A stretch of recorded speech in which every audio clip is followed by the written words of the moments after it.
Tax and allied laws.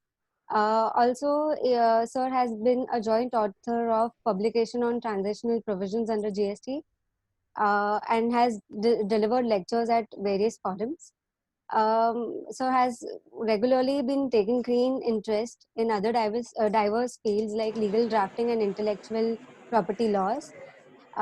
With this, I request everyone to give a warm welcome to Advocate Parth Badeka for today's Dadar CP Study Circle meeting on search, seizure, penalties, arrest provisions under GST. Thank you.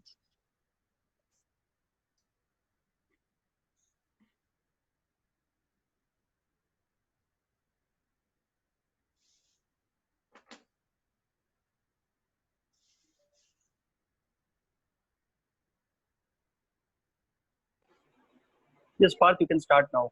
The screen sharing is paused, no? Yes, sir. You'll have to, I know. Akash, can you start your screen share? Then. No, wait. I only have to starting. Parkji, it is starting.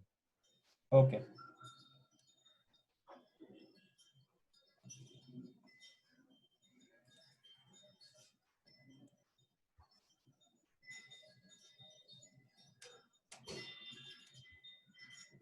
I can't see the screen now.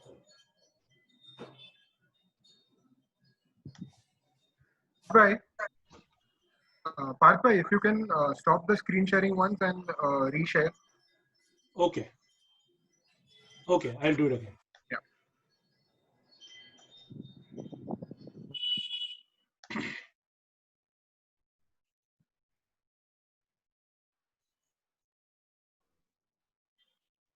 Can you see now? Not yet. Not yet. It keeps on saying screen sharing is paused whenever I share the screen. Sir, at the top of your screen, you will have the sharing option. No, it is at the bottom, share screen. I'm now like yesterday. Just 1 second.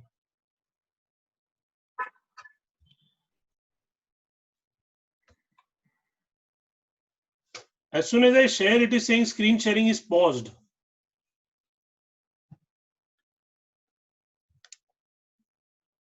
Akash, can you check at your end? Can you share that?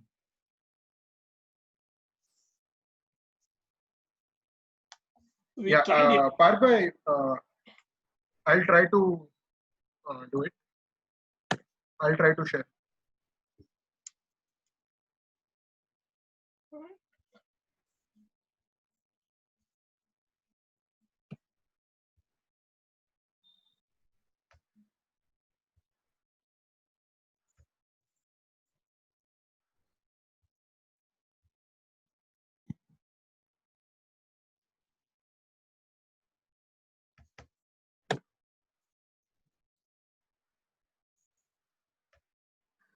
It's done, Parth.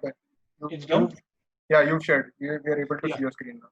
Yeah, so I'm now going to slideshow.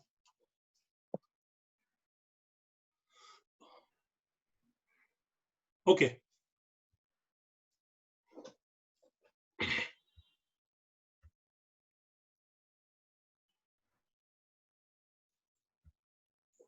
Okay. Hello, friends. Akash, just 1 second. This I keep on getting these admit options. It keeps on popping up, so I'm not able to view the. Yeah. Hello, friends. I thank Mr. Akash Gogri and everyone from Dadar CP for inviting me to speak on this subject.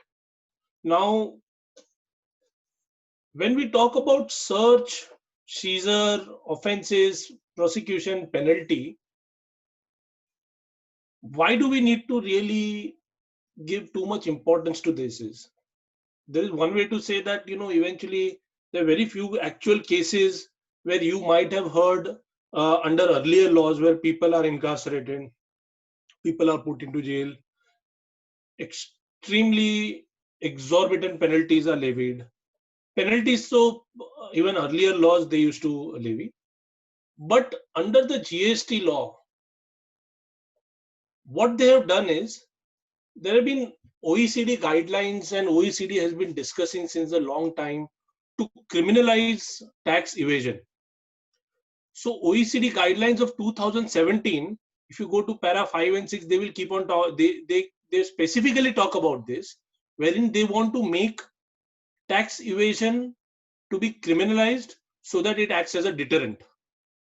Now the point is that all these actions might have been possible under earlier laws also, but under GST laws, these are far more, how do I put it? They are far more draconian, they are far more powerful in the hands of the officers. And since this is the first CP, you'd see that under the GST law, what happens is that we understand supply, place of supply, time of supply. We understand where the tax is to be paid, why the tax has to be paid, when the tax has to be paid. But what happens when the tax is actually not paid? And what are the consequences of that? And friends, let me tell you this, that I don't know if you have started having clients who have faced these kind of search seizures or even arrest, but believe me, the number of cases of such search seizures, prosecution that I am seeing under GST, and almost all lawyers and other consultants they are seeing under GST, they have not seen it anywhere else. And this is very new. The kind of action that is being taken is quite new, and it's quite stringent. So we begin with that. So these are the sections which I have discussed here. So these are going to be this chapter 15. It is section 67 to 72, which deals with inspection, search, seizure, arrest. And then there is chapter 19, which is section 122 to 138, which deals with offenses and penalties. Now, powers of inspection, search, and seizure. Now, when does an officer who is not below the rank of JC, when can he actually carry out inspection or search? Now, friends, the word used is inspection. Inspection is something that we are quite familiar with. But search is a bit more stricter version of inspection. The search is where, like as the word suggests, when you talk about search, somebody is trying to find something which he is suspecting that could be there. So the words that are used there are that the search powers can be invoked when the JC has reasons to believe. Now, what does reason to believe really mean? Now, reason to believe is something which is not really given in your GST Act. Reason to believe is, if you want, there is one definition in under the Indian Evidence Act, section 26, if I'm not mistaken, that as a person has reason to believe if he feels that there is a sufficient cause to believe in so, and not otherwise. So if a JC or an appropriate officer has reasons to believe that there has been some evasion of tax, there has been sales suppression, there has been purchase under reporting, there is a stock mismatch, or for that matter, any other contravention of the GST Act. And even for that matter, if there is a transporter, owner, warehouse keeper, where he keeps the goods and they are not accounted for, or they are kept in such a way to evade taxes. What does this mean? That there might be a warehouse which he might not have registered somewhere, he might not have accounted for, he might have kept goods there without adequate documents, it might not be a part of his stocks. So if he has reason to believe that such a eventuality exists, in that case he can carry out, he has the powers of search or inspection. Now, what happens when there is a search or inspection visit? When there is a search and inspection visit, of course, I mean, you will be asked to produce a lot of documents. There will be a lot of officers who are there. And once the search is carried out, there will be a order. Most of the times there is an order. If at all there is no order, they are also authorized in rare cases to get a telephonic confirmation from them. Your goods, documents or things which they deem fit, anything which is there in your place of business can be confiscated. And for the confiscation, of course, there has to be authority in writing. But like I said, that in rare cases, they also have a SOP wherein they can take a telephonic confirmation from them. Now, what happens if the bulk of the goods or the nature of the goods is such that they cannot be impounded and they can be taken to the GST office? So in that case, they can seal the premises, or they can pass an order saying that you cannot tamper with or remove the goods without the permission of the officer. Now, the question is, how long can these goods be, or the things or the documents, can they be confiscated, or they can be impounded by the department? Well, I bring bad news over there. There is no real time limit per se. Yes, of course, the receipt is the whatever they take, they have to give you a receipt. What they call a panchnama. Whenever there are certain set of documents which are confiscated, it's not just documents, friends. Let me tell you this: it is not just documents. It could be your computers. It could be anything. It could be actual goods which are there. I've had cases where my clients' entire godown, all the goods are seized. His business activity stops. So, as long as for what the section says is, for so long as may be necessary for their examination and for the inquiry or proceedings under the act. But this is endless. Even if there is an adjudication, there is an assessment that is done after that. I mean, the process will keep on continuing unless we get a favorable order, and we know how probable it is to get a favorable order.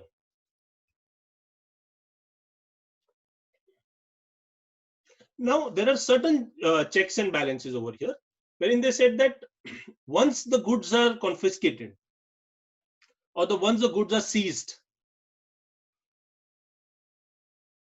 if they are not, there is to be a show cause notice that has to be issued after that. This is obvious. Now, if the show cause notice does not mention certain documents or goods or things which they have relied on as evidence or as basis on which they are taking further action, in that case, all of those materials have to be returned within 30 days of issuance of such a notice. At the time of search and seizure, if there are certain, now it happens sometimes, अपना client बोलते हैं तो हमारा अलमीरा है, बहुत time से lock है, ये तो मेरा कंप्यूटर है, इसका पासवर्ड नहीं मालूम है, ये तो मेरा USB पोर्ट है, ये चलता नहीं है. So in that case, ये मेरा लॉकर है. In that case, they have the power to break open and access any physical as well as electronic equipment as well as document which is there, be it almirah or. So what it means is, आपके office में अगर आपका office का computer है, they can take access, they can have access to that computer. Now when you say what, but the question that arises now is that they can have access to the computer, but then do they really have access to the emails? Do they really have access to a lot of other things which are there? Personal emails, personal accounts, personal files. Do they really have access to that? The answer to that is no. Personal documents are not really related to business, but the point is, at that point of time, during the search visit or during the enforcement or the investigation visit, it'll be very difficult for you to argue with them that ये हमारा personal है और ये हमारा personal नहीं है. So the point is, if it is there in your office, they can access it. That being said, that wherever these guys, they are talking about electronic documents. Now, it does not mean that you are entitled to open up all the emails that is possible. They will seek access to that. They will pressurize you for that. Official documents, official emails, Most of the time they are open. If they are open, they will access it.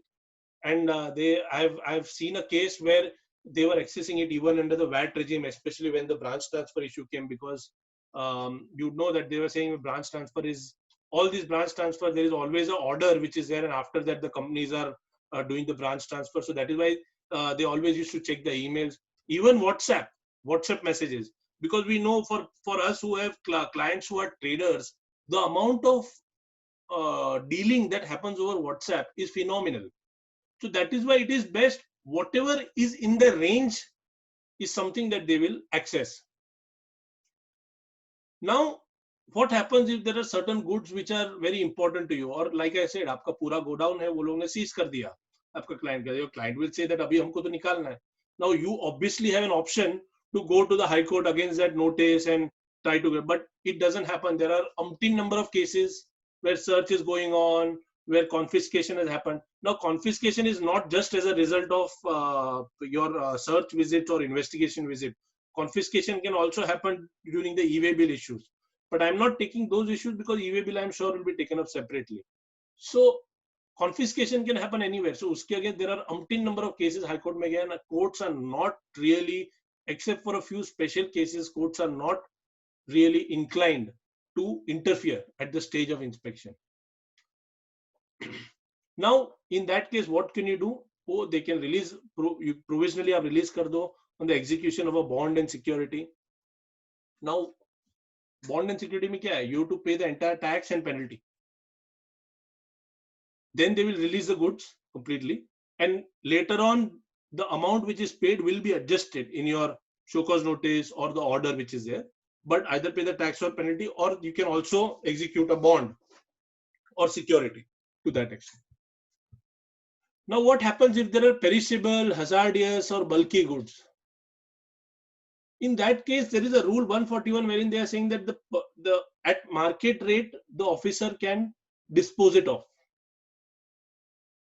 And what is the consequence of dispose it of? Whatever are the proceeds which are required, they will be adjusted against the tax dues which falls under your notice or the order is there. So the point is that whenever there is a search and inspection, they can access anything that they want, but at the same time they can confiscate whatever they want. They can also access your electronic documents, but at the same time, whenever they are confiscating something, they have to provide you a receipt. Ensure this in a very clear manner. Whenever there is a panchnama, there is a proper panchnama that happens when they are confiscating the goods. There will be 5 people, there will be witnesses. Each and every document has to be recorded in the receipt to the T. Why will this be important is because aap jab notice ka reply denge, you will see that, friends, what usually happens is that they take away almost everything that is there. That is almost all documents which are there. Lot of the time they take away your computers. अभी computers में आपका tally है, आप normal business नहीं कर पाओगे. So in that case, you have to argue separately, because on the basis of this, even if you have one, the show cause notice has to be given on the basis of what the materials that they have relied on. If they are not relied upon them, in that case, you ensure that you take it back from them. Especially this is very important from the point of view that they actually take away computers. And especially when computers mein there is a lot of data, there is a SAP system which they might not know at that point of time. They might not be able to handle other ERP systems. So they will take away the entire computer. If not the computer, they will take away the entire CPU.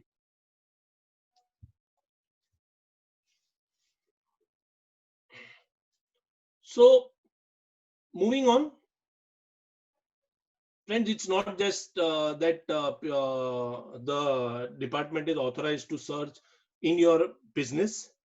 They can also search, they can also intercept your vehicle. When I say your vehicle, as in our client's vehicles, and they can check it for violation of e-way bill. They can check the invoices. They can also check that the stock which is mentioned in the invoice and the e-way bill, they are matching with the one that is there in your lorry or the truck. Now, what happens further? What is the consequence of all of this? Obviously, the search and inspection is done to check tax evasion. Now, if certain evasions and certain amounts fall beyond the limits which are set, as we will go on for, as we will see further, and the commissioner has reason to believe that the person has committed the offenses under 132. Now 132 will come later. 132 are a set of offenses which are liable for prosecution depending on the quantum involved. Then they also have the power to arrest depending on the nature of the breach. Now, of course, with regards to arrest, we will come to that in some time.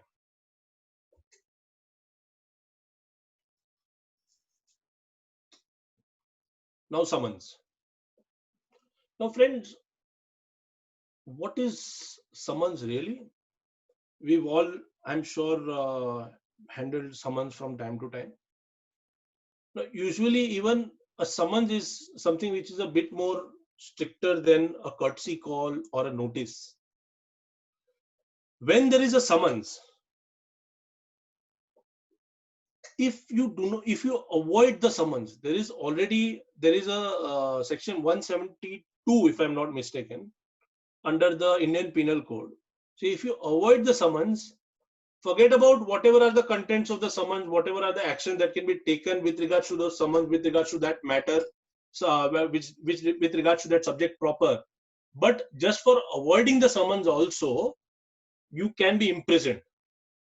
Now, of course, it is important that when you talk about avoiding the summons, I mean, they have to prove that you have actually intended to avoid the summons. If you are not available, so on and so forth, in that case, you cannot say you avoided the summons. But summons are important. Summons have to be attended to. Now, who can attend the summons?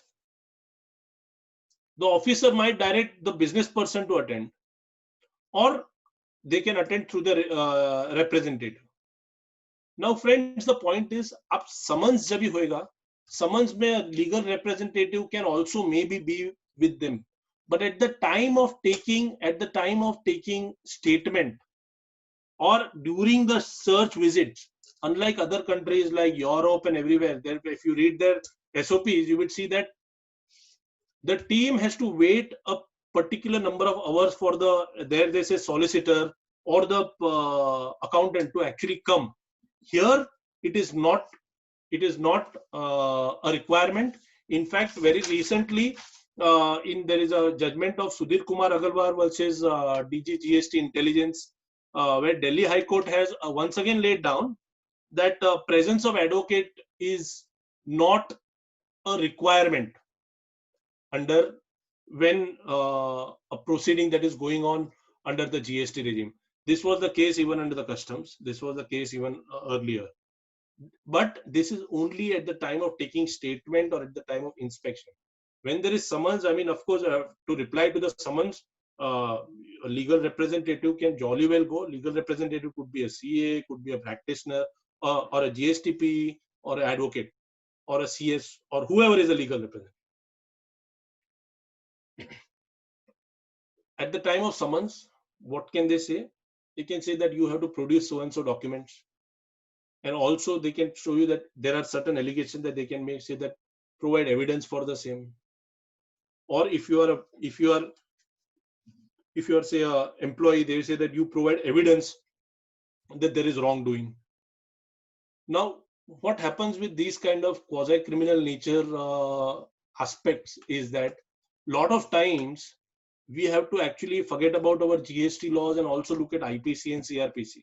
Now, why is this important? It is not just important from friends. I must not forget to stress enough that this is important not just from advocate's point of view. Advocate का point तभी आएगा जब भी कोई court में जाता है. This point of time, this is very, very important from all the practitioners, all the consultants, which include CAs. It's very important that all of these aspects are known to them, because when the client comes to us, usually whenever there is a search visit, seizure visit, or there are summons, there is a certain amount of panic which is there.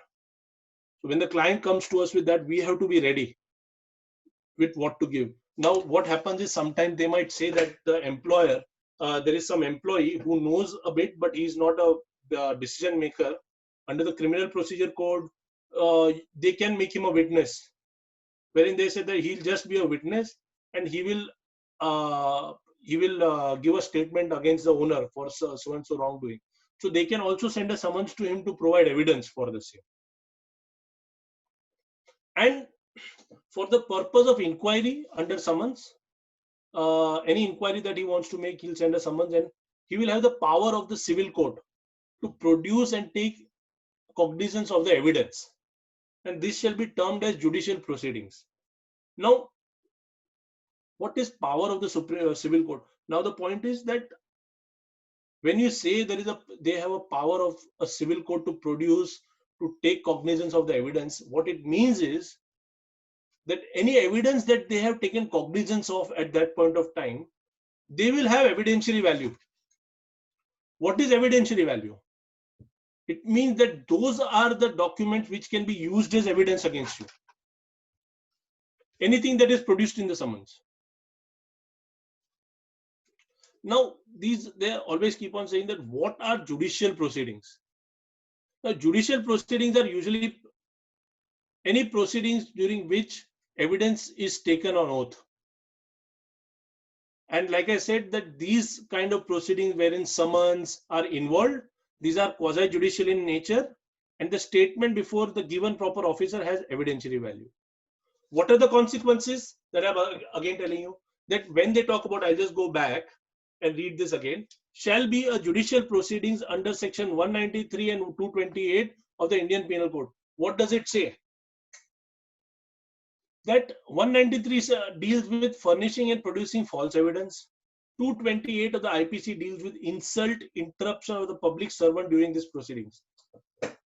Both of these offenses are punishable by fine, imprisonment, or both. So just because the officer calls you under summons, you cannot go and give any evidence. Because these documents have evidentiary value, they are also protected by under the Indian Penal Code, wherein if you provide false evidence or if you actually insult or interrupt the public servant during these proceedings, there can be separate proceedings that can be initiated against you. And both of these offenses are punishable by fine, imprisonment, or both, depending. So, एक तो आपको GST issue का tension तो है ही. If you actually go ahead and produce false documents, false evidence, you will face other consequences also. Now, why is this important? Is because ऐसा हो सकता है कि अभी if we are legal representative, कभी-कभी client अपने को बोलता है कि भाई ये document है, these are the way in which I can prove my supplies. कि मैंने if there is a export of service के लिए बात है, they say that this is the invoice that I have raised, this is the place of supply of the resident, and if those are of the resident who is residing abroad, so if those are kind of issues, or for goods they say that these are the invoices, ये हमारा stock statement है. If we go, and I mean, as consultants, we are all very trusting of our clients, तो हम लोग जाके दे दिए. At that point of time, it is possible. I'm not saying that it is always the case, because what you are providing is what your client has given.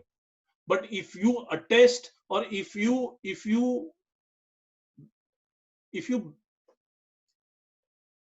attest the veracity of these documents, if you say that these are true documents, as a consultant also, there is a possibility that they can forget about you being involved in any other activity over there. But 193 can still be invoked against you. 228 can still be invoked against you. ये 228 किसके लिए is just to goad the ego. अब ज़्यादा उनके साथ argument नहीं करने का. At that point of time, that is why this 228 they will keep on beating you with that stick of 228. That does not mean there are. But friends, let me tell you this: that these IPC is a very old law. It's more than 200 years old. The law more than 150, 170 years old. Now there are judgments after judgment. We say that at the time of proceedings, if a legal representative or the client himself, they are vehemently arguing their point, that does not result in interruption or insult of the public servant. So basically, if there is a personal comment or a personal insult, then in that case, a 228 can be laid. So it is very important for us when we go to such proceedings, stick to the point. If there is any argument that you want to make, you make it vehemently. Nothing stops you from that. But at the same time, be very careful when you're treading the line between arguing vehemently for your client and toppling over to the personal side or being much more insulting in that regard. Just one second.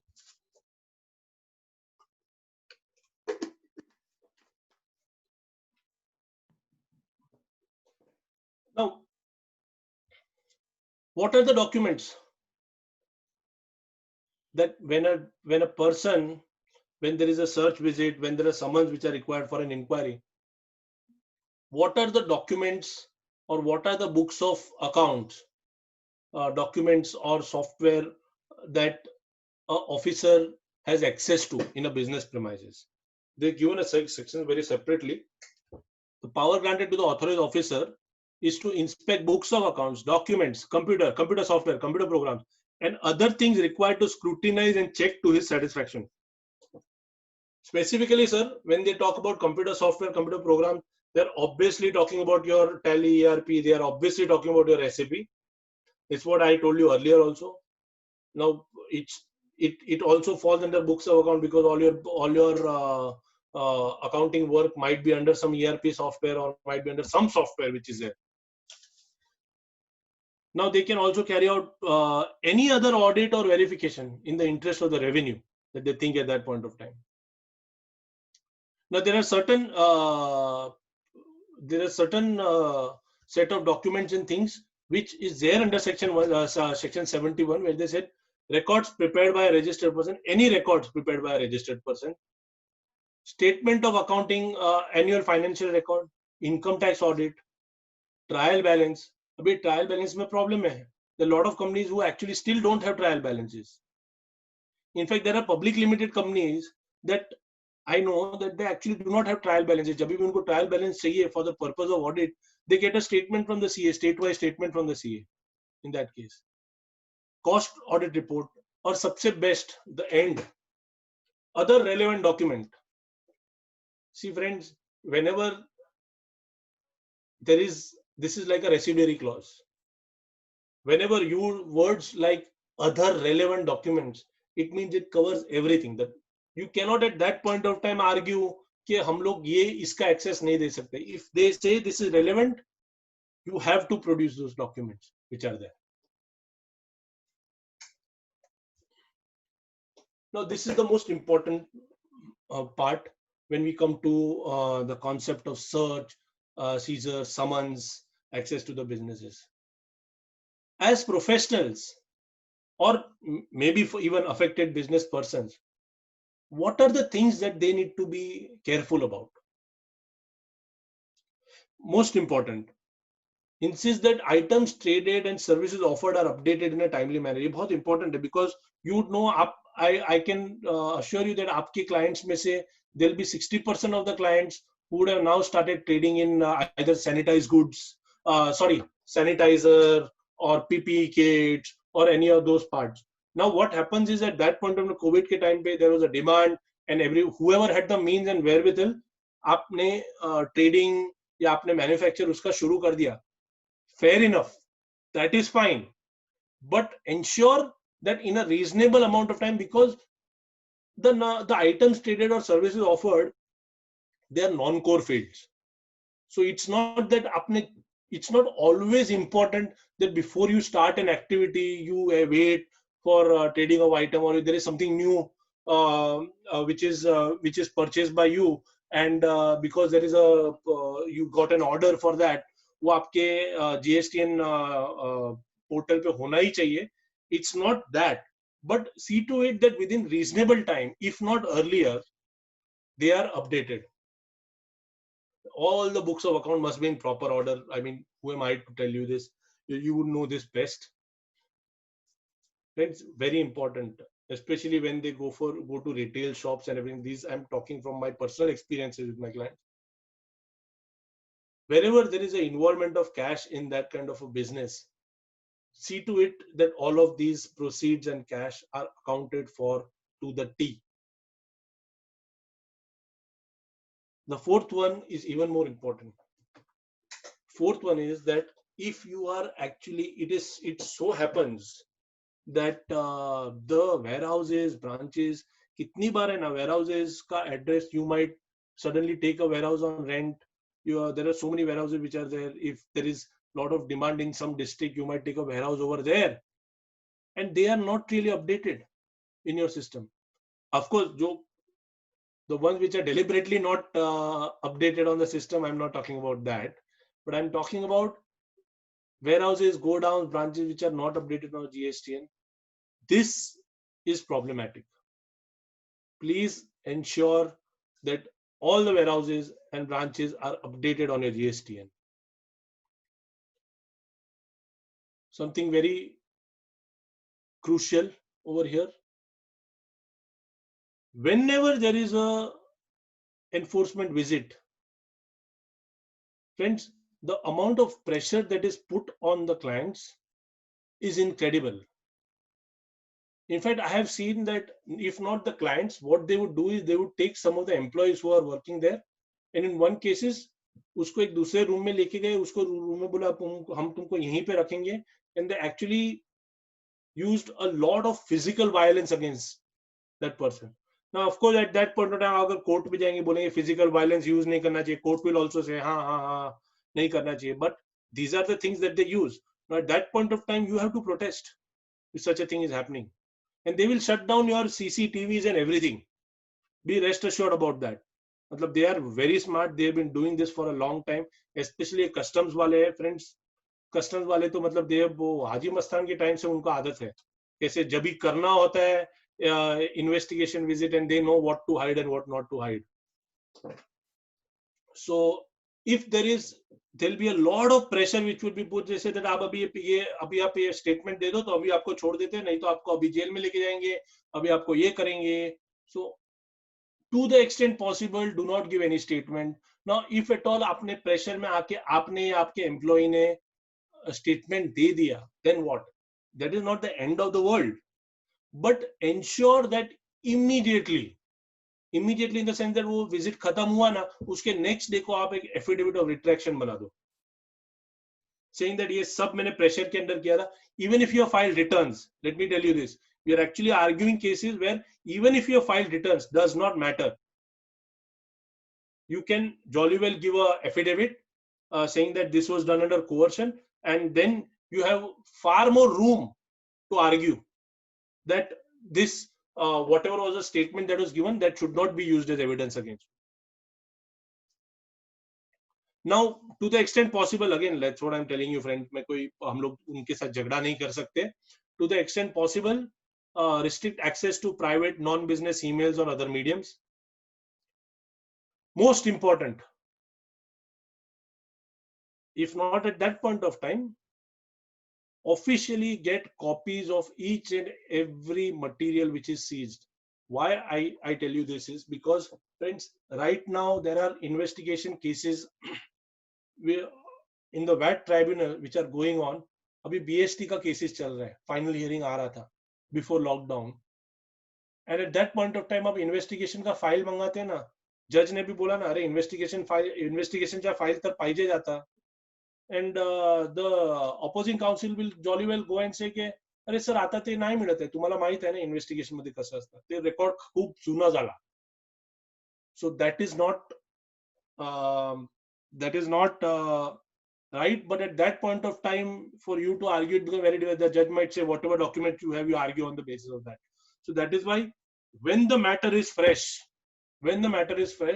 at that point of time, you ensure that you have taken all the copies, and that getting the copies is your right. Certified copy, पैसा होता है तो लेने दो, अगर quantum ज्यादा है, आपको मालूम है प्रॉब्लम आने वाला है, तो आप हर एक चीज का सर्टिफाइड कॉपीज ले लीजिए.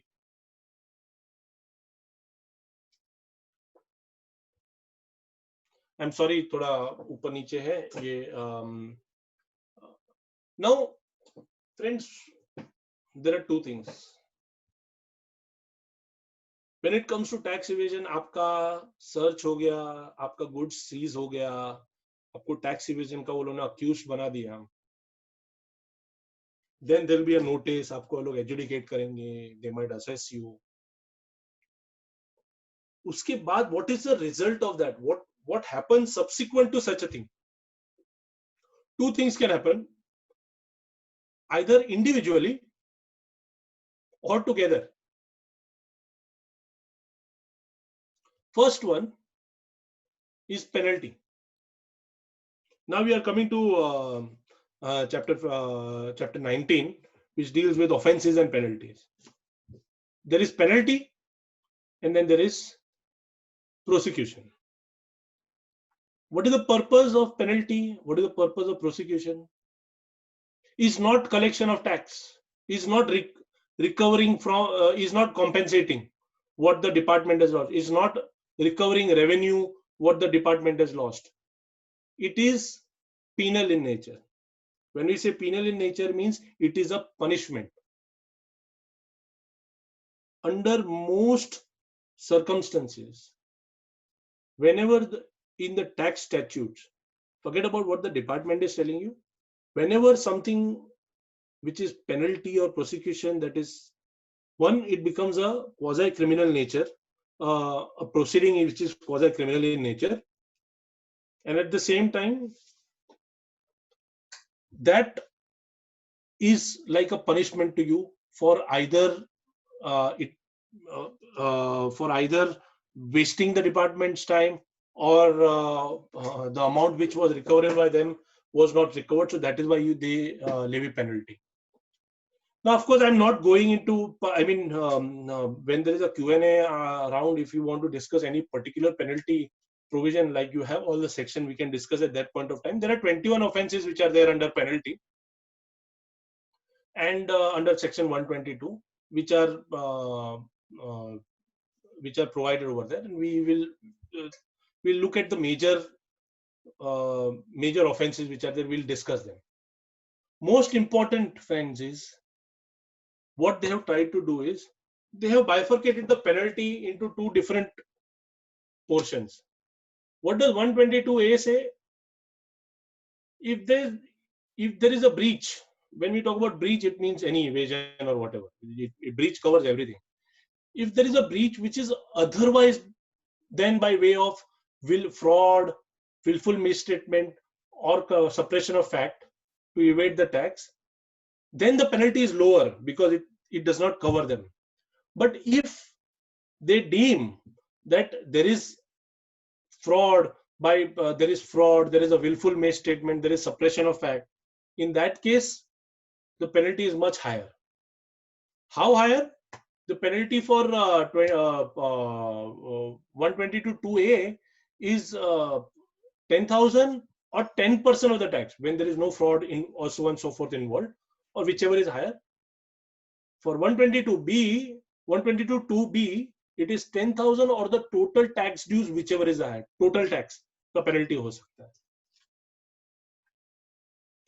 Now, friends, इसमें सबसे ज़्यादा important क्या है माना? These are something which are new, which is actually been brought under GST provision, which is very important, which I think that, and you know that मेरा last में 2 case laws लिए where there are actual CAs who are arrested, there are actual advocates who are arrested.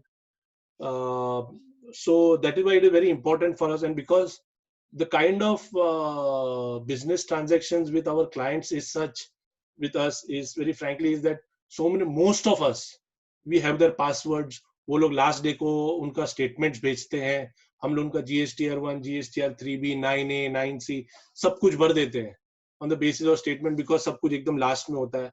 It's quite unprofessional, but this is the problem that we face. Here, there is a penalty not just for the person who commits the breach. There is a penalty also for abatement. And this is very important. What does abatement mean? What does 122(3) say is that any person who aids or abets any of the offenses specified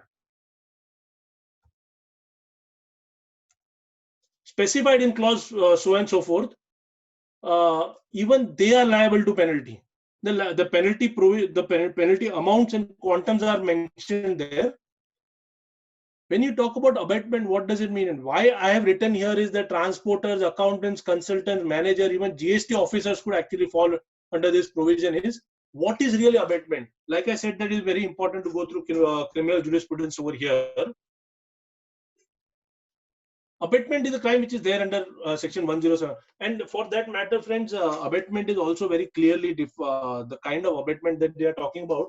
I will, if you want, I'll later on go through some of the abatement. If you want, we can discuss abatement later. So there is a judgment of the Supreme Court. I said that it's a landmark judgment of the Supreme Court, which is Gaura Venkata Reddy, which is 12 SCC 469. What they say is, for abatement to be a crime, for the offense of abatement is a separate and distinct offense provided in the act as an offense. The person abets doing a thing when he instigates the person to do it, engages with one or more in a conspiracy. So criminal conspiracy, engages. So engages, criminal conspiracy, both important, because a lot of time consultants actually are given notices and summons by saying that this is a criminal conspiracy, that is that you have involved yourself in. That 120B of the IPC Act also is very important. You can read what is a criminal conspiracy. Intentionally aids by act or illegal omission the doing of that thing. Wide statement. अभी आपको आपके client ने कोई data नहीं भेजा for example, और बोला कि ये इनवॉइस ये महीने में नहीं लेना है, ये इनवॉइस ये महीने में लेना है, बोला ये इनवॉइस अभी तक 2A में नहीं आया मगर आप अभी ले लो और बाद में, and then someone realizes that was not right. Are you actually aiding them in that illegal act that they are doing? The answer is no, but it is for us to then counter that at that point of time. So that is why what the word instigate literally means to provoke, incite, urge on, or bring about by persuasion to do anything. So as long as there is no active involvement of yours, you are in the safe. But if you actively persuade the person, if you actively tell the person to do certain thing, then you might be in trouble. And why this happens is that it might so happen that there is some from the client's point of view, understand this, that there is a CEO or a CFO who looks at the big picture, and he does not know what is happening down below. Each and every transaction is not possible for a CEO or a CFO to know. So is he liable for that? Is he instigate? Is he allowing such a thing to happen? It is possible that such an act has been committed by the company only, because company is an entity. So company ne kiya hai. We are not denying that. But is he directly liable to that? The answer to that is no, he is not. But it is his case to prove that he is not. Likewise, for us or for the business, it is our case to prove that there was no abatement which was there. There was no involvement. There was no conspiracy that you were part of. ये सबसे खतरनाक है. Section 122 up till now was about tax. You have evaded the tax, taken input tax credit incorrectly, taken refund incorrectly, misclassified, collected the tax and not paid. Now they have specifically added a clause. What does the new subsection, and this is from February 2020.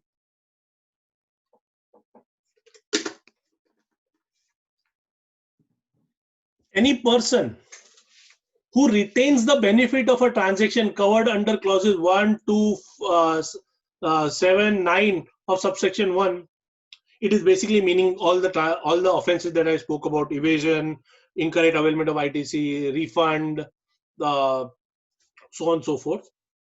And at whose instance such a transaction is conduced shall be liable to a penalty of an equivalent amount of tax, shall be liable to a penalty of an amount equivalent to the tax evaded or the input tax credit availed of or passed on.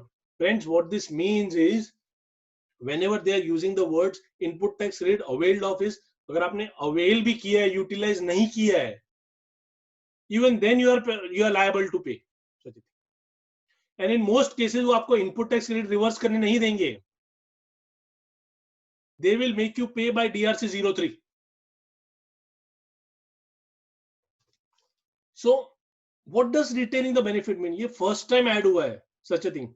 When we talk about retaining the benefit, retaining profits, it is either in the world of trusts, or say for example insurance contracts. So that is where you retain the benefit, you retain certain profits which are there.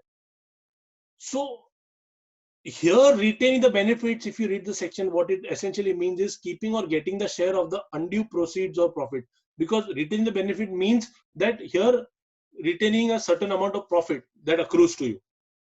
But when it is talking about an offense, so normal profit, it is obviously not covered. So that is why it is undue profit, which is there.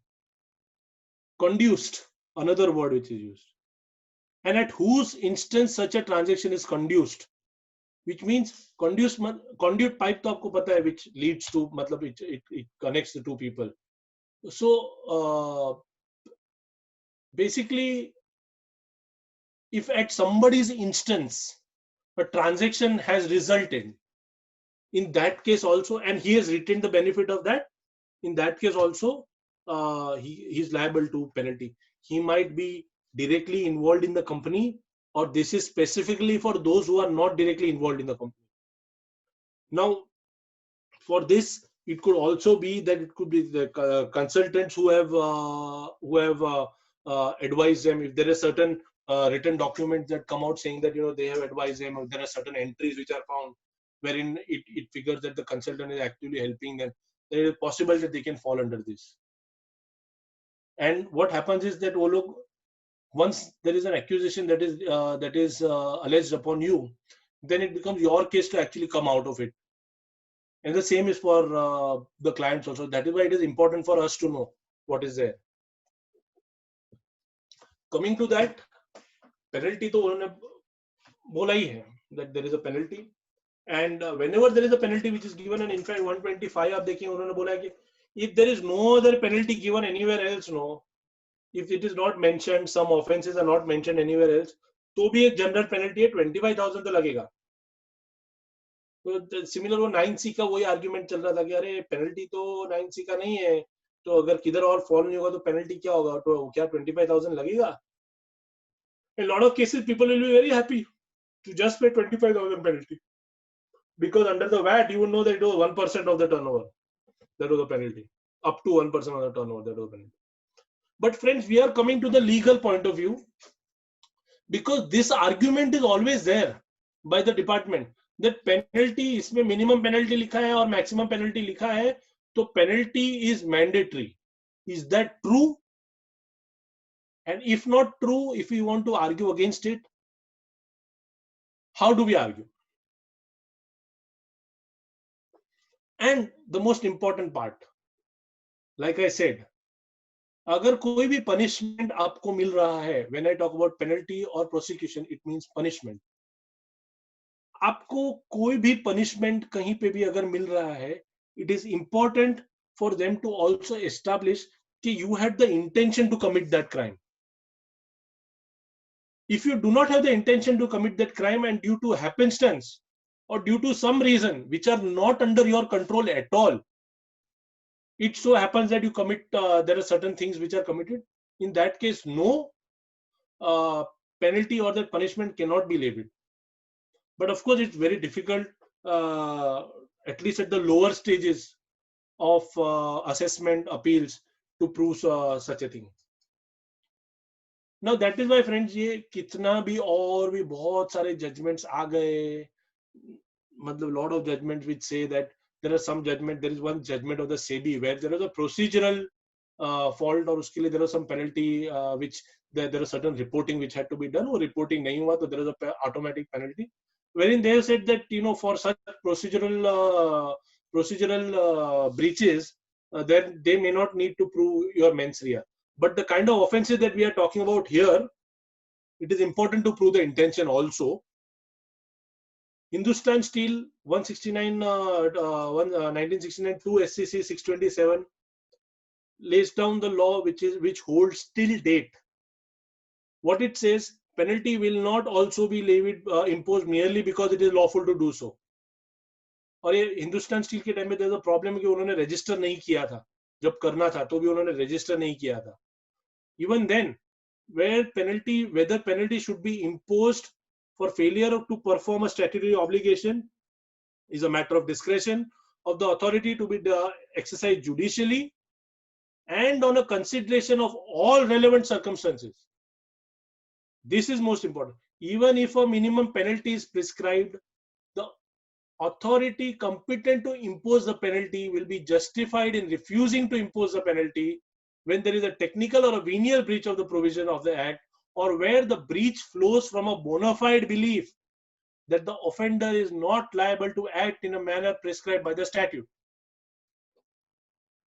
So, if there is a bona fide belief that there are certain things that he might not know at that point of time, नया notification आ गया, अभी hundreds of notifications that come, अभी I would really want to know that a CA firm, a small CA firm or a small advocate firm without a team, क्या आप हर एक notification पढ़ सकते हो, मतलब religiously at the time it comes?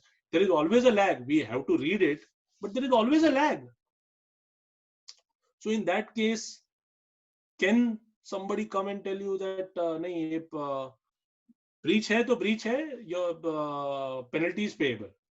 No, it is still possible to argue that whatever you acted in good faith, you had bona fide belief that you did not have to do a certain thing or you had to do a certain thing. In that case, it is still possible to argue that penalty is not leviable at all, or at the least remitted to the extent possible. Because the words used under 122, what it says is that either 10,000 or 10% or the full tax, whichever is higher. That is what it says. But these are time treasured judgments from time to time under penalty, under service tax also. In fact, I have argued a case recently in the CSTAT where I'm not remembering the section right now. So where there was a penalty which was levied, and the assessing and the appellate authority, he had reduced the penalty for me. So the department went into cross appeal. They said that as long as there is a minimum penalty which is given, you cannot, the authority does not have a discretion. The court at that point dismissed the appeal, saying that there is no basis in that. They said that penalty can be remitted if the person wants. Of course, there were mitigating facts and there are payments that he had made earlier and all those things. I'm not getting into that. So the point is that it is not a done deal that penalty लगेगा ही लगेगा. Other landmark decisions, ये बहुत important difference, because anyone who has worked in VAT, उनको जो orders आते थे ना, उसमें whenever you wrote about penalty or something, या तो order levying full penalty under 29(3), वो लोग एक चीज लिख देते थे, Dharmender Textile Processors. It says that mens rea is not required, so that is why I don't have to establish the intention. But as long there is a breach over here, so bus up you pay the full penalty. For starters, if you read Dharmender Textile Processor, it talks about again facts and circumstances which are not at all similar to the kind of penalty that they purport to levy over here. But to that also, Dharmender Textile, which is again a Supreme Court decision, has been again discussed by the Supreme Court in a reasonably recent judgment, which is Sanjeev Fabrics. They have also at that point of time discussed other judgments. The friends are given the citation, you can read it if you want, that which is Rajasthan Spinning Mills, and they have held it once again that mens rea in a case of levy of penalty under fiscal law is to be proved by the revenue. Revenue को prove करना ही है. And most important, the quantum of penalty, if any, need be in commensurate to the offense committed by the SSC. So mitigating factors can be grounds on which your penalty can be remitted. Yes, with regard interest, we never say, because interest is automatic. There, as long as the act does not provide any power to remit the interest, there is no remission of interest. But penalty ka, it is not a open and shut case. That's all that I'm trying to say. Now coming to prosecution.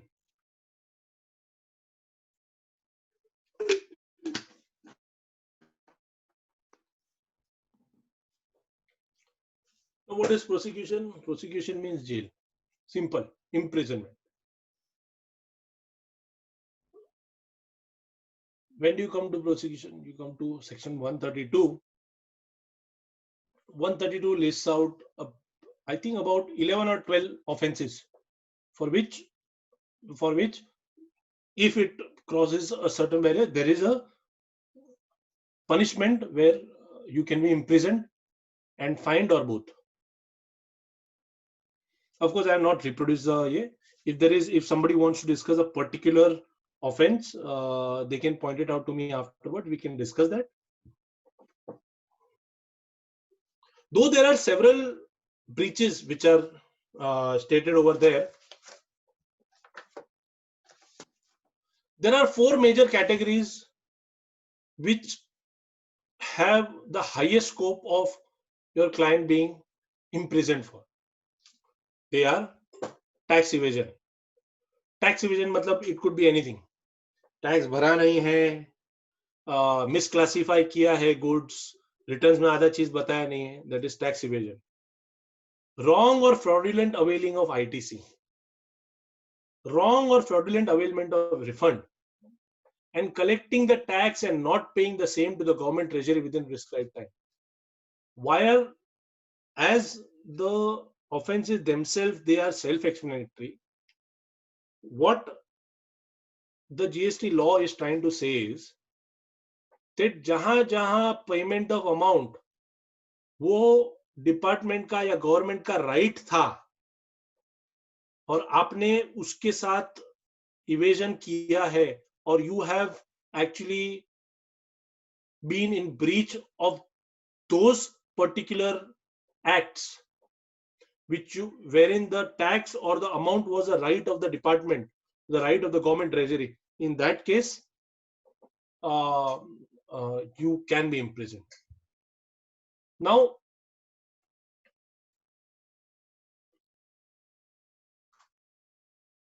sorry, double. I'll come to this later.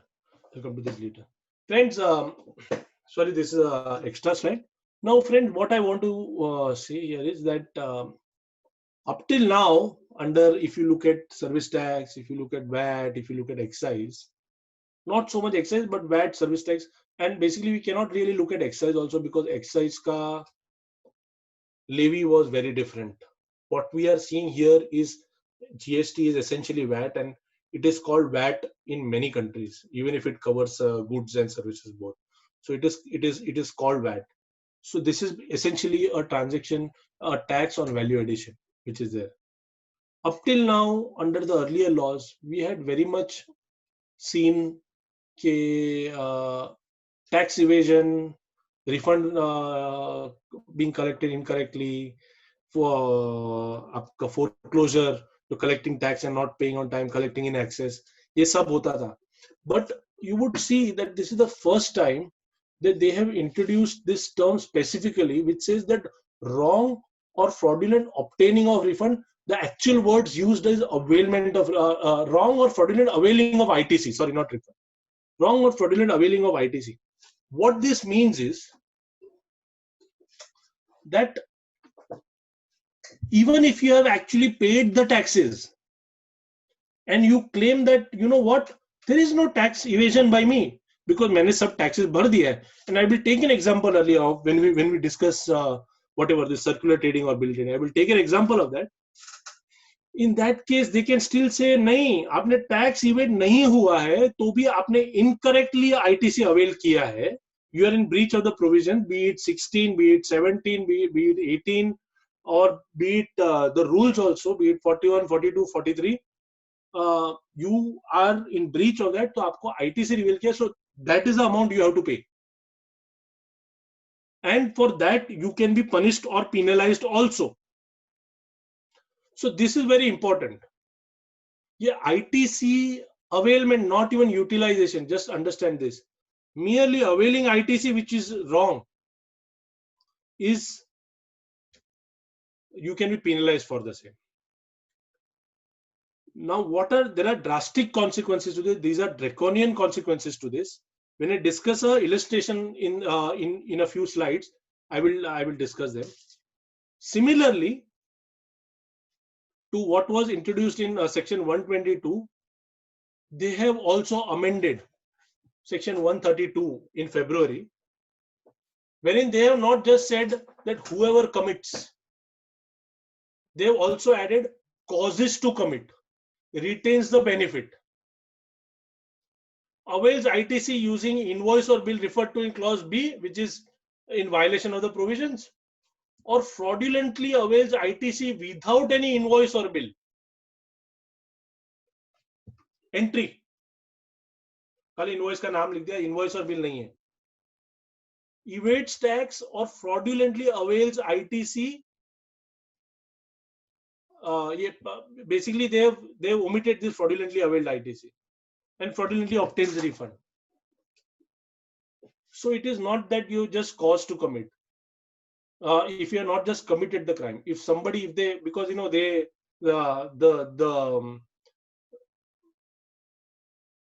going word is that they want to go after the kingpin.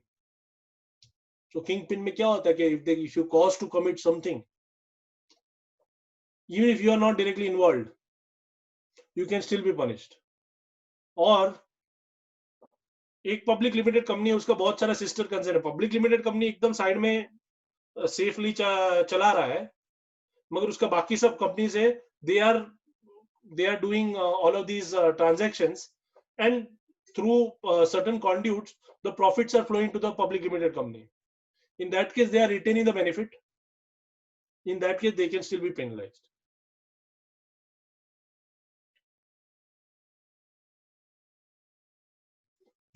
Now, these are the quantums which are involved. I have given this section wise.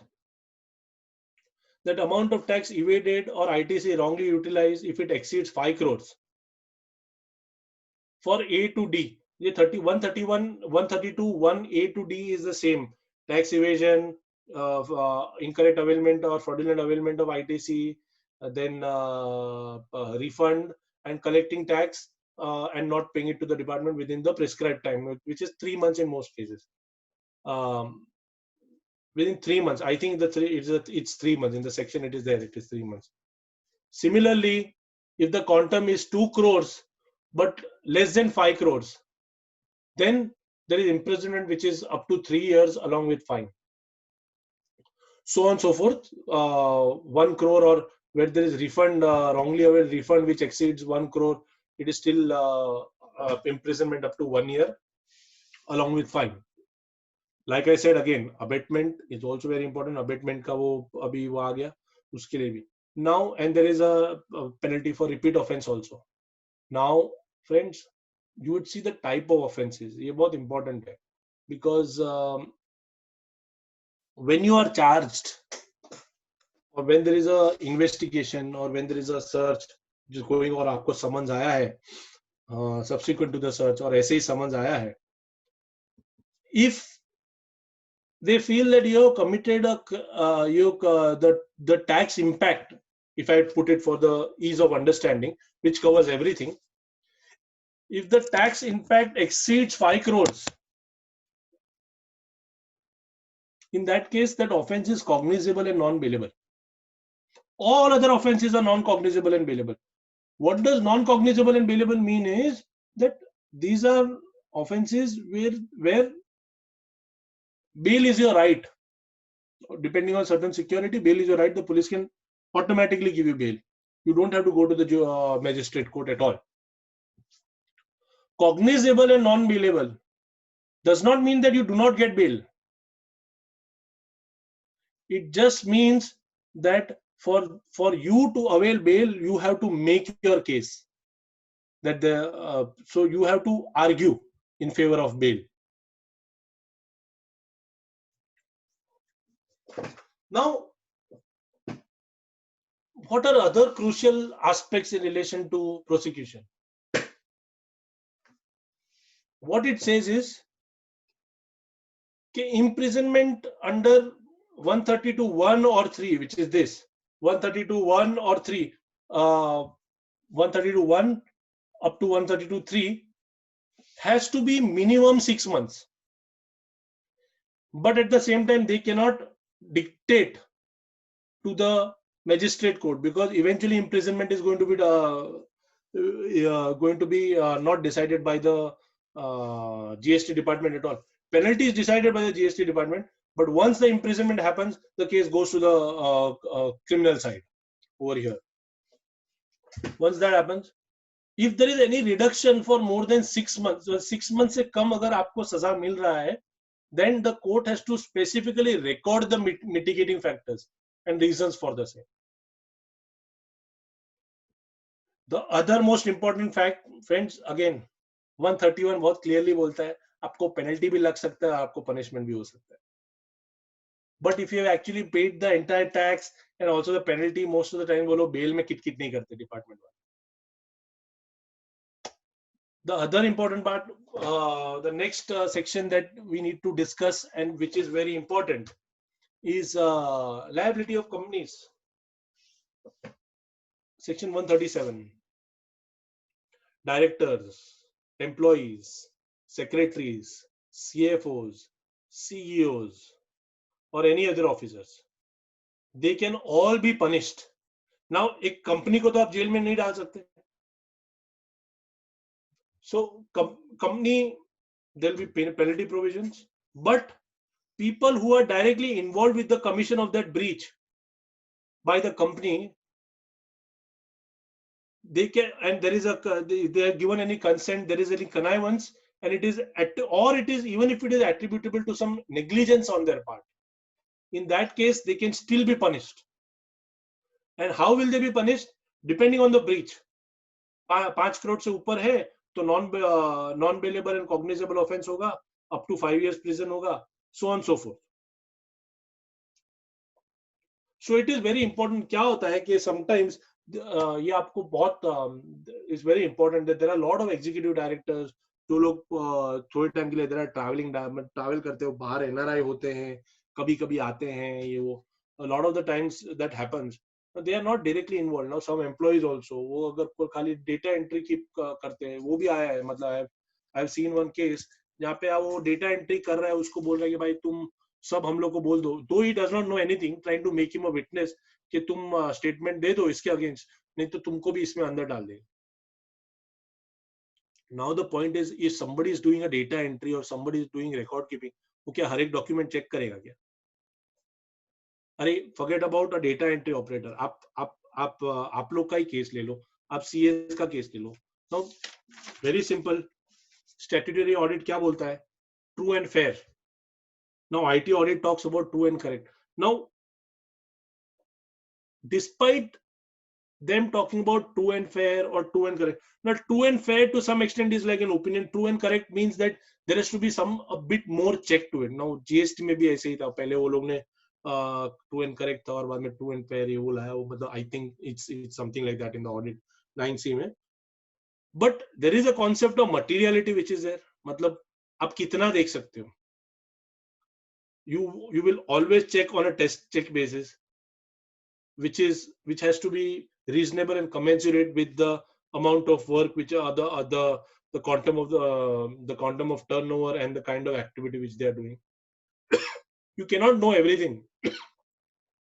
Similarly, अगर CA को नहीं मालूम है तो normal accountant को कैसे मालूम होगा हर एक चीज?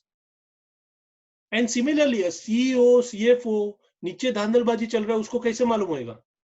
Not always. Most of the times मालूम होता है, but it is their defense to say such a thing. Now, that is why it is your defense. अगर ऐसा कुछ भी है, it is important. और ये डायरेक्टर का क्या होता है sir? I'll tell you this. Director resign कर लिया ना, अगर उसने देखा कि कुछ प्रॉब्लम हो रहा है, इज नॉट, उसने रिजाइन भी कर लिया ना, but at the time of commission of that offence if he is there, तो उसको समझ आ सकते हैं, एंड आए हैं समझ। और ये समझ सर ये नया नहीं है, this was happening even earlier under the earlier act. Summons can come to the directors for recovery also. The summons can come to the director.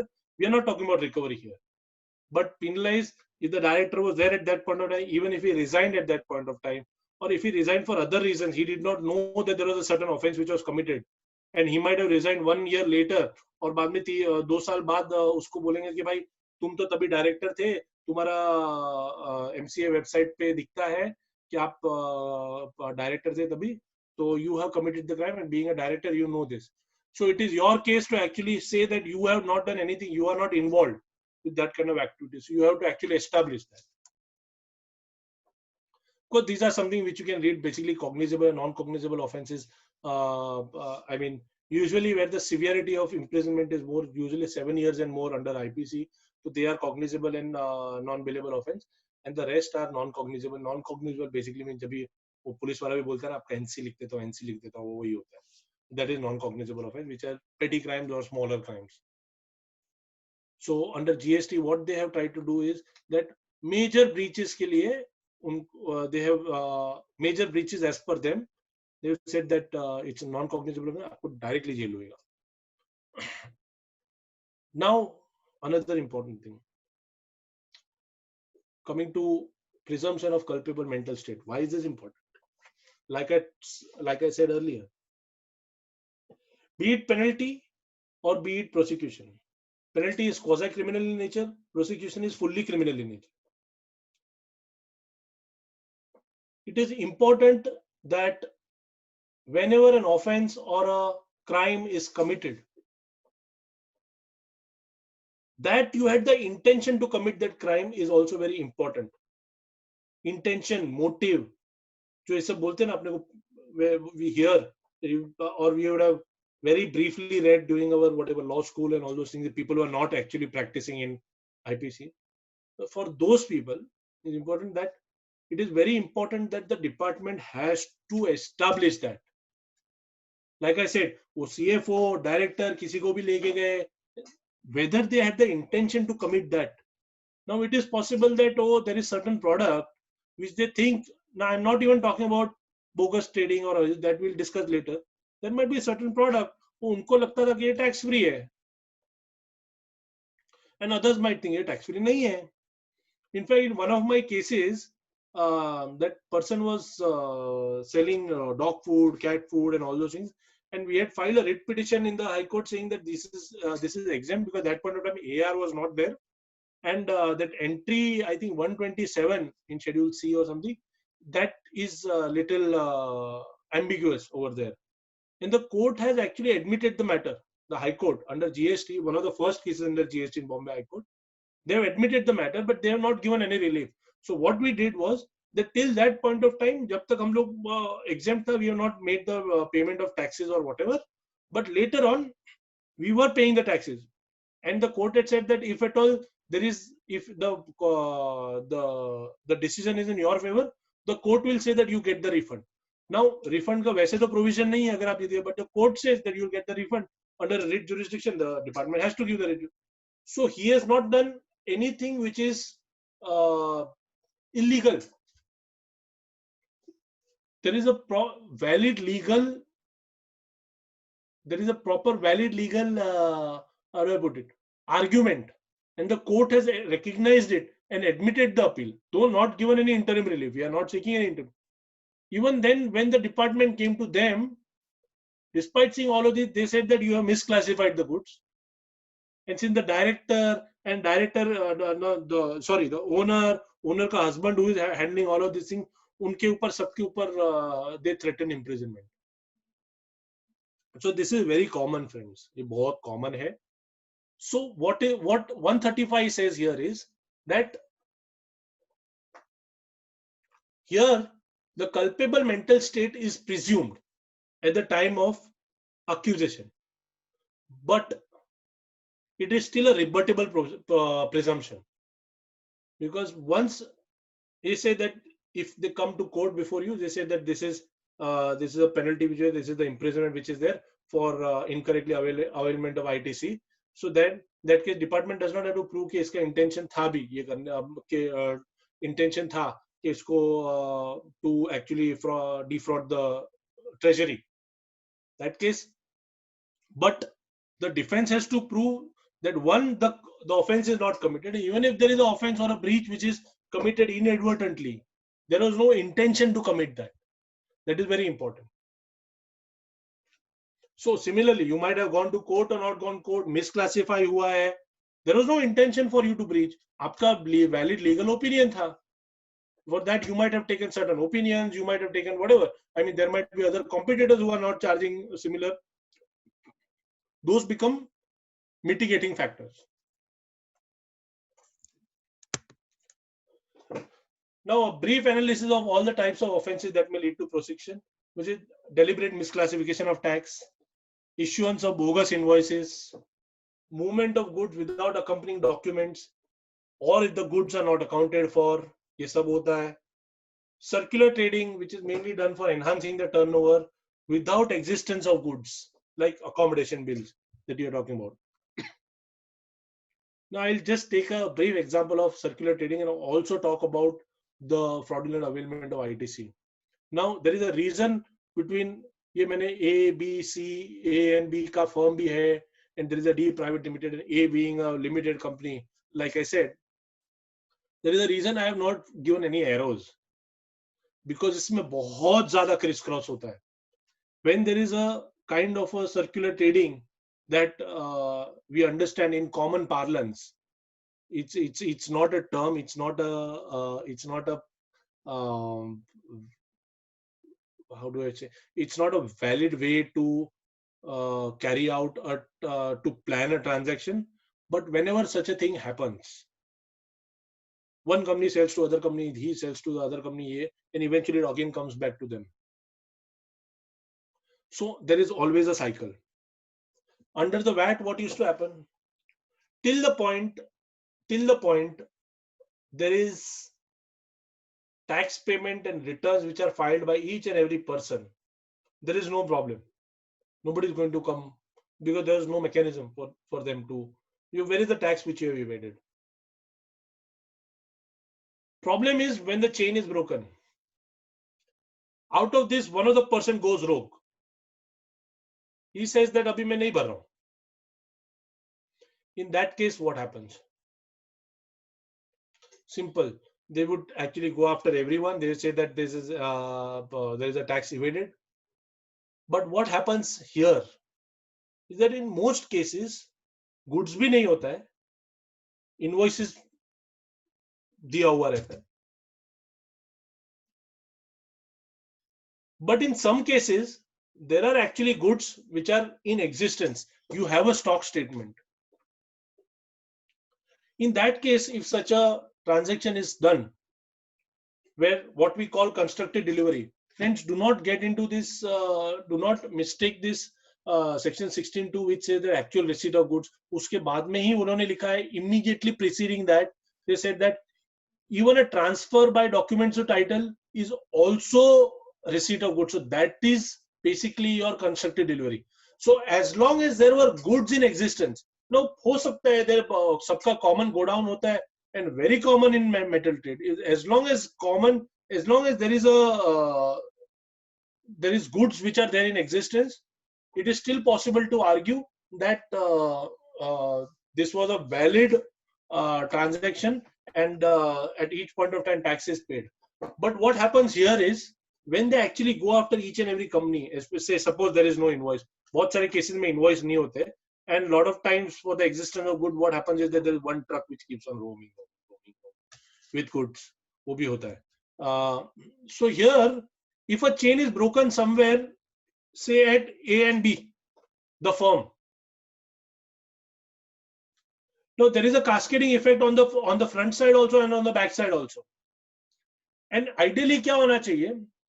The amount of tax evaded would be जो CHUF ने जो भरा और जो A को D को A and B firm को जो D private limited को देना था, उसका जो difference है उतना ही tax evaded है. But what they do is they invoke this incorrect ITC availment. So here, because everyone has incorrectly availed ITC, the amount of tax which is collected is it goes like 5 times, 6 times.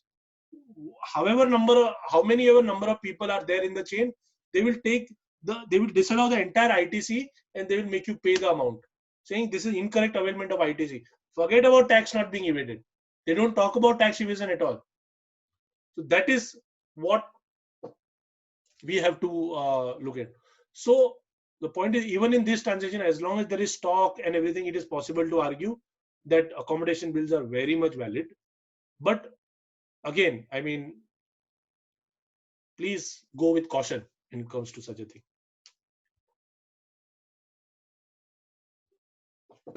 Now, consequences of the arrest. Basically, क्या होता है, sir? Most of the times, summons, if there is a summons which is issued, no. In most cases, you are called to Balad Pier. I'm talking about Mumbai only. You are called to Balad Pier because DG Intelligence Wing of the GST, Excise, Custom Department is there in Balad Pier also. Balad Pier GST office is not a designated jail. So they send you a summons. At the time of summons, then they will then accuse you of 132(1). They say that the transaction, they will push the, they will even make a notice, or they will push the tax dues or tax evasion amount to just above 5 crores. And then they would say that अभी आपको jail होगा, आप पैसा भरो, नहीं तो आपको jail होगा. And then what happens is that you will invariably go to the Azad Nagar jail. Azad Nagar police, Azad Nagar नहीं, sorry, Azad Maidan. Azad Nagar तो अंधेरी में आ गया, I'm sorry.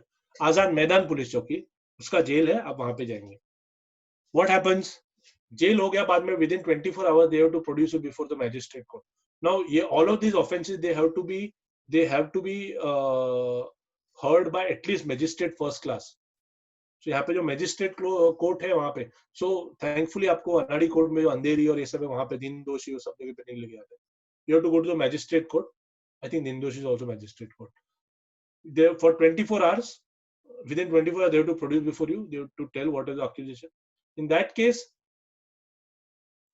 usually I have seen that वो लोग judicial custody 14 दिन के लिए दे देते. At that point of time, what happens is that if you move a bail plea, it's very important. It's if you have actually made the entire payment of tax or penalty or something, the department will not oppose that. Otherwise, if you have not paid, minimum 14 days judicial custody is always given. Usually, और एक चीज होता है. And friends, after about 10 minutes or so, when I finish this presentation, I can share further details to you, which is off record, as to how it actually happens and what are the precautions that you should take. You should tell your clients to take, but obviously cannot tell it on record. So usually Friday को summons आता है, Saturday Sunday बंद होता है.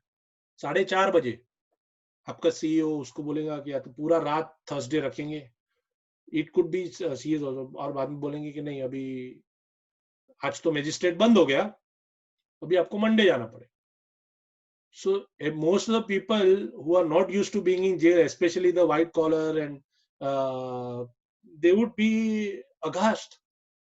And if nothing, they will just make the payment. और sir एक बार payment कर दिया आपने, फिर तो आपको आ चुका रिफंड कभी भी. But you also don't want to be in jail. Once you are jailed, you can move bail immediately. At the time of production before the magistrate also you can move bail. But usually first day को वो लोग bail नहीं देते हैं. और बाद में if there is also possibility of anticipatory bail, आपको अगर summons आया उसी time पे you can move for anticipatory bail. Now anticipatory bail को लेके ना बहुत discussion and debate चल रहा है सर अभी at this point of time. And in the courts, several courts have said several things. Bombay High Court gave in Sapna Jain matter, which we will take up later. Sapna Jain matter में वो लोग ने they had actually allowed this. They have allowed an anticipatory bail. Supreme Court maintained the status quo, but they said that we'll form a larger bench to discuss whether anticipatory bail can be given or not. Now, with regards to that,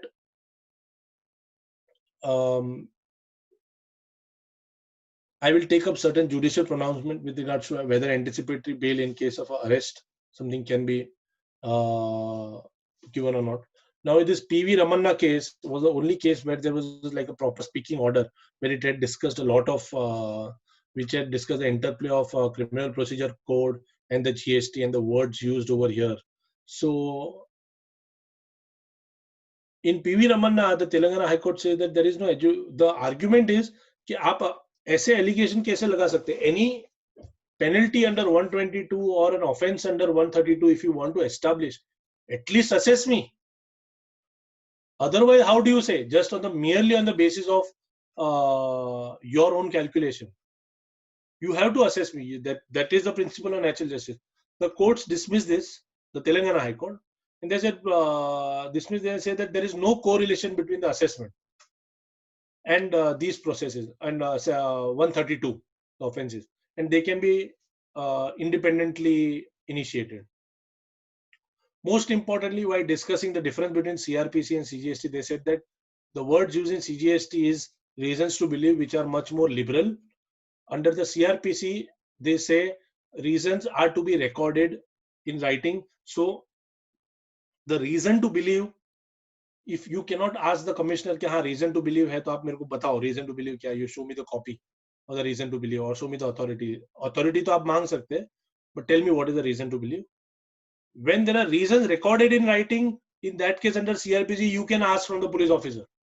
What are the reasons according to what are the what are the reasons that the police seeks to arrest you? Here, because it is a reason to believe, it is said that it's not necessary to provide that.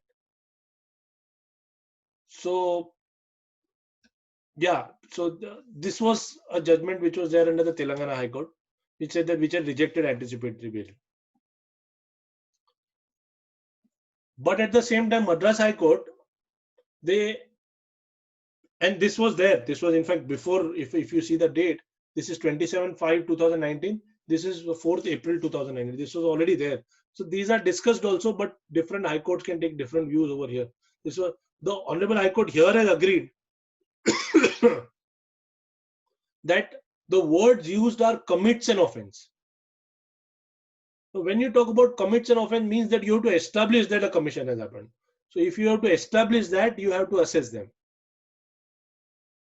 Now, determination by way of 73 and 74. This is also very important. This that आपको कोई भी notice भेजेगा, कोई भी tax भेजेगा, the determination will be as per 73 and 74. But if this is not done yet, you cannot say that the offense under 132 is covered and you will put that person in jail for that. In this case, the interim protection was extended. Similar in Sapnali, Bombay High Court said that anticipatory bail dete hai, and Supreme Court said that we will form a larger bench decision. There are some cases, and there is some cases of anticipatory bail. These are cases of anticipatory bail, and these are cases like say where just anticipatory bail was not given. What the argument was, this is an argument which I think is a very good argument. This was before the Supreme Court. What they said was that one, take for example that abhi tak hum log ko they have not assessed us. Even if they assess us on the basis of notice, the kind of demand that we presume that would happen will not exceed say XYZ amount.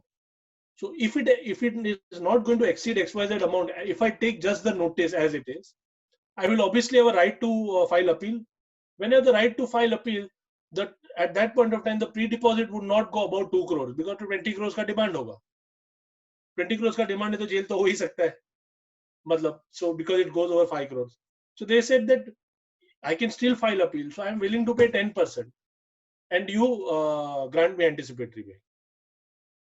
And similar in Rajesh Kumar Khandelwal in Rajasthan High Court, initially Sessions Court judge ने reject कर दिया bail application, not anticipatory. ये एक बार arrest हो गया बाद में, bail application, and then they said 10 lakh का bond पे अगर release किया.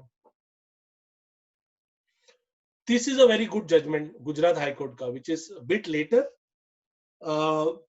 This Vimal Goswami versus Gujarat, which is that powers of arrest have to be exercised with a lot of care and circumspect. Prosecution should normally be launched only after adjudication is complete. मतलब it's not saying that आप कभी भी आप prosecution नहीं कर सकते हो. You might be a flight risk or whatever. It's not that. But generally prosecution has to be completed only after you are adjudicated. And you have to actually determine who is liable to penalty. Liable to penalty के लिए आप वो you have to actually prove that he is liable to penalty. You have to actually prove that he is liable to have committed that he has actually committed the offense. There are at the same time, friends, that there are several judgments where anticipatory bail has been denied. Now, in some cases, what happens is in many cases, judicial remand 14 दिन का देते हैं, कभी-कभी 30 days का judicial remand देते हैं. After a point, if a lot of time passes by, and I'll tell you, the golden number is 30 days. 30 days के बाद you might actually start arguing for bail, saying that बहुत time हो गया है. And you know, when you are arguing about anticipatory bail, or when you are arguing about say, for example, bail also, there are 3 tests, the triple test that you have to think of. Am I a flight risk? Can I run away? Can I tamper with the evidence? And can I influence the witnesses? This is a tax crime. ठीक है, आप मेरा passport impound कर लो, I cannot be a flight risk. Documents, can I मैं evidence के साथ tamper कर सकता हूँ? सब तो तुम लेके गए, तो अभी मैं क्या tamper करूँगा? Witnesses, so where is the question of witnesses? I am the prime accused, और कोई witness है भी नहीं. अगर ऐसा होगा तो आप एक bond लिख दो कि मैं witness को नहीं मिलूंगा. If at all there is some employee or someone they make as a witness. So as long as that is not there and my behavior is correct and I agree to cooperate with the proceedings, I should be granted bail. And ये तो मतलब this is like in 1977 onwards. I think if you there is the stalwarts amongst judges. I think Justice Krishna Iyer in I think state of Rajasthan versus Balchan, wherein they had for the first time said that the basic rule, if put very tersely, is bail but not jail. But of course, I mean, there's a lot of water has flown on the bridge. Easily, abhi pehle jitna bail nahi milta hai, and there's a lot of issue when it comes to getting bail. But yes, if you are arguing for a bail before a judicial magistrate, it is important first that you argue on the principles of bail and not really go into the actual offense GST का. अभी हम लोग को GST नहीं समझता है बराबर से, तो imagine a judicial magistrate who is dealing with other crimes. Where will he understand prima facie GST issues? This again, I mean, this I have to do with what are the certain caveats for professionals.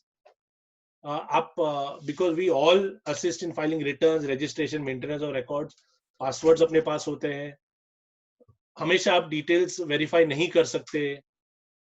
What is important is what is your role as professionals, and what we have to always maintain is that we are guiding them to file, we are helping them to file the returns. We are not filing returns on their behalf. There is a very big difference.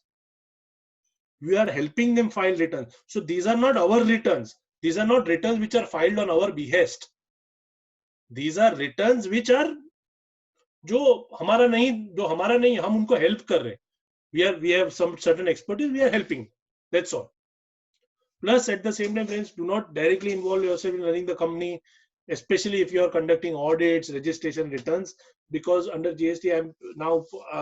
It's unfortunate because about 2 years back, when the first time in Punjab and Haryana, a CA got a notice. So there was a huge hue and cry about that. And after that, the notice was withdrawn also. But after that, friends, abhi CA kya उन्होंने advocate को भी नहीं छोड़ा है. That there are cases of CAs who are imprisoned. There are cases of advocates who are imprisoned. And I'll show you the cases. This Paridhi Jain versus State of Rajasthan. She was a CA, age 27. This was a bail application. She was incarcerated for 30 days. Why? This was again a false bill, circular trading kind of a issue, because the bail application does not talk about the details, the facts in details.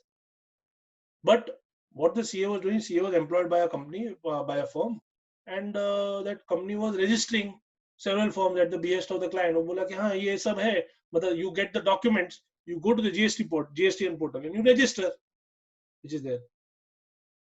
But the KYC that was done, all the registration that was given was as per the GSTN only. What is that female done nothing? So later on they might have felt that no, this is a fraudulent transaction. That is why the CA was also incarcerated for 30 days. After 30 days, when it came for bail, the bail was granted, but at that point of time they said, because the department themselves said that this is going to be very big, because circular trading a sub document, it takes a lot of time. So charge sheet file नहीं हुआ, they said it's going to be a very big investigation. We need time, and as long as the CA gives the undertaking that आपको ये देना है, she gives an undertaking that she will cooperate, bail will be cooperate with them, the bail will be granted. But 30 days, friends, for registering, and this is not something which is new. We have argued one case which was now a case law in Bombay High Court also, which is Abhay Sanghvi versus State of Maharashtra. Wherein what happened was that person's bail was that person's registration was cancelled by the VAT department, and the tribunal in their judgment they had given such